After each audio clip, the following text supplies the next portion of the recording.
오늘의 아침 묵상 제목은 교회는 어떤 곳인가 두 번째 시간입니다. 오늘의 성경 구절은 누가복음 9장 57절부터 62절까지입니다.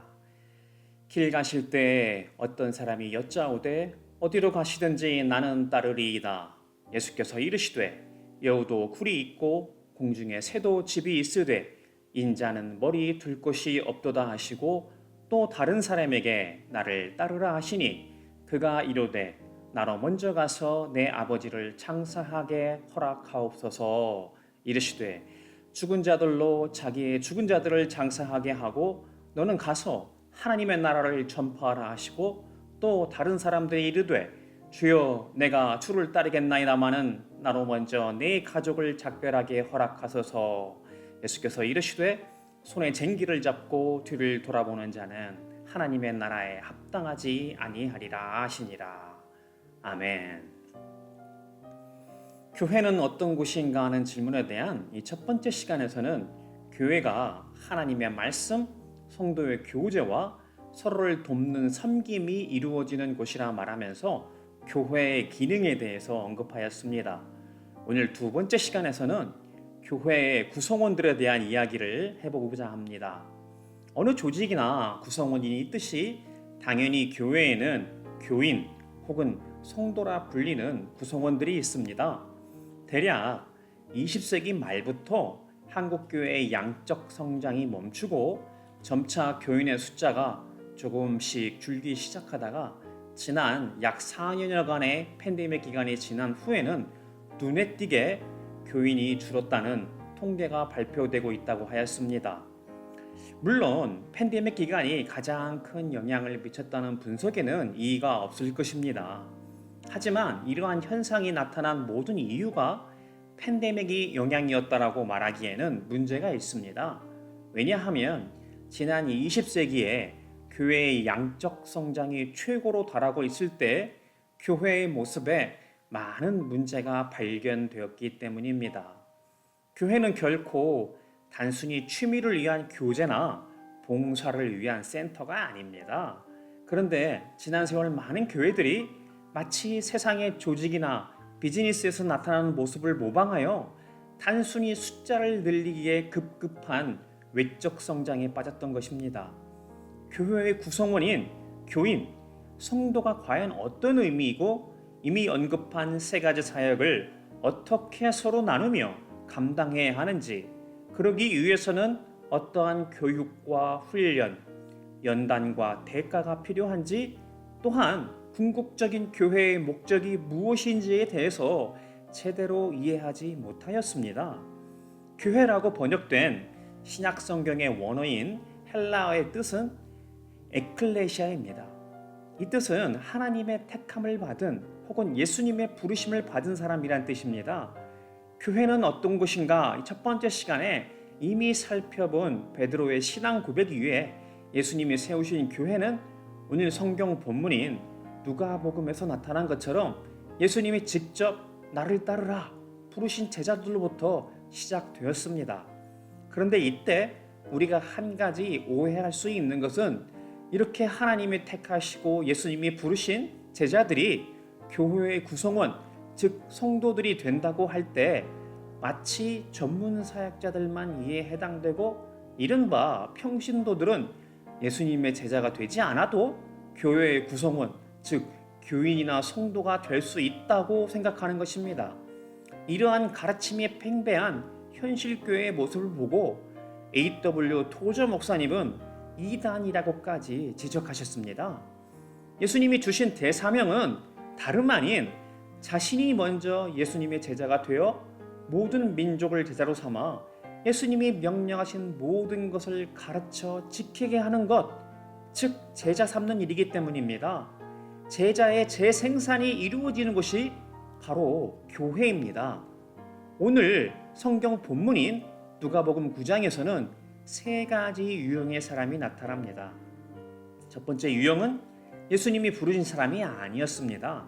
아마도 예수님이 직접 부르셨던 제자들도 같은 우를 범했던 적이 있었던 것처럼 예수님이 왕이 되실 것 같고 자신도 제자가 되면 꽤나 유명한 사람이나 권력자가 될 수 있을 것이라 생각하여 예수님을 따르겠다고 한 경우입니다. 마치 교회가 양적 성장으로 팽배할 때 교회의 구성원이 되면 여러 가지 장점이나 이점이 있다고 판단되어 많은 사람들이 모였던 것처럼 말입니다. 하지만 예수님은 이런 사람에게 예수의 제자가 되어 감당할 일이 많은 어려움이나 고난이 뒤따르는 것임을 알려주셨습니다. 아마도 그는 부자 청년의 예화에서 나타난 것처럼 그 말을 듣자 너무나 쉽게 예수님의 제자가 되는 것을 포기했을 것입니다. 두 번째 유형의 사람은 그가 처음에는 부족할 수도 있지만 예수님을 끝까지 따를 제자로 보았기에 예수님은 그에게 나를 따르라고 부르신 것입니다. 하지만 그는 아버지의 장례를 치른 후에 따르겠다는 것입니다. 어쩌면 이 말만 놓고 본다면 당연히 인간된 도리를 먼저 해야 하는 것에 대해 요청한 것 같아 보입니다. 하지만 실은 만약 아버지가 돌아가셨다면 그는 이미 장례식에 있어야 할 것이고 그 자리에 있지 않았을 것입니다. 그 뜻은 아버지가 살아계시는 동안에는 제자로 따를 수 없다는 핑계를 댄 것이라 볼 수 있습니다. 하지만 예수님은 그의 가능성을 보고 아버지는 다른 이에게 맡겨두고 먼저 하나님의 나라를 전파하는 예수의 제자가 되라 명하십니다.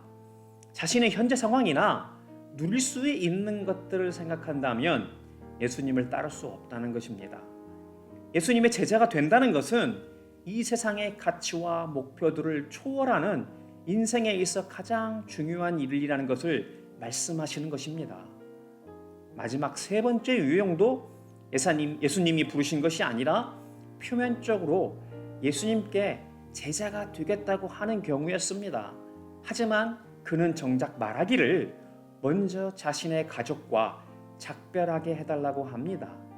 그 말인즉슨 가족이 자신이 예수님을 따를 수 있도록 허락을 해주는 것이 먼저라고 핑계대는 것입니다. 그러자 예수님은 마치 농부가 쟁기로 밭을 갈다가 뒤를 돌아보는 것에 비유하시면서 그의 마음이 예수님을 따르는데 전적으로 헌신되어 있지 않고 분리되어 세상을 쳐다보는 것을 지적하셨습니다. 어떻습니까? 예수님의 이 비유를 들으니 나는 예수님의 제자가 되지 못하겠구나 이렇게 생각했습니까? 아니면 그동안 제대로 된 예수의 제자로서의 삶을 살지 못했던 것을 회개하였습니까? 바로 이 후자의 경우처럼 그동안 제대로 몰랐거나 혹은 어느 정도 알았더라도 그렇게 살지 못했지만 지금부터라도 나를 따르라 부르신 예수님의 명령에 따라 제자가 되어 기꺼이 순종하는 복된 자들이 되기를 주님의 이름으로 축복합니다. 기도하겠습니다. 하나님 아버지, 하나님께서 택하시고 예수 그리스도의 제자로 부르신 은혜에 감사를 드립니다. 그리고 이제는 주님 다시 오실 때 새 하늘과 새 땅에서 받을 상급으로 누리게 될 영원한 새 생명을 허락하시기 위해 지금 살아있는 동안 주님을 따르는 제자의 삶을 살게 해주셨습니다. 그동안 저희가 교회의 지체로 사노라 하면서도 여전히 자기가 인정받기 바랬고 세상의 방식대로 그저 숫자 채우는 게 상급인 것처럼 살았던 어리석음을 깨닫게 해주셨습니다. 이제 예수의 제자 된다는 것이 무엇인지를 알게 해주셨습니다. 이제 주신 은혜와 사명대로 더욱 주님을 닮아가는 하나님 나라의 백성이요 예수 그리스도의 제자의 삶을 감당하게 하여 주시옵소서. 감사드리며 예수님 이름으로 기도드립니다. 아멘. 오늘도 주신 말씀으로 묵상하며 기도함으로 하루를 시작하고 세상 가운데 승리하는 삶 살 수 있기를 축복합니다.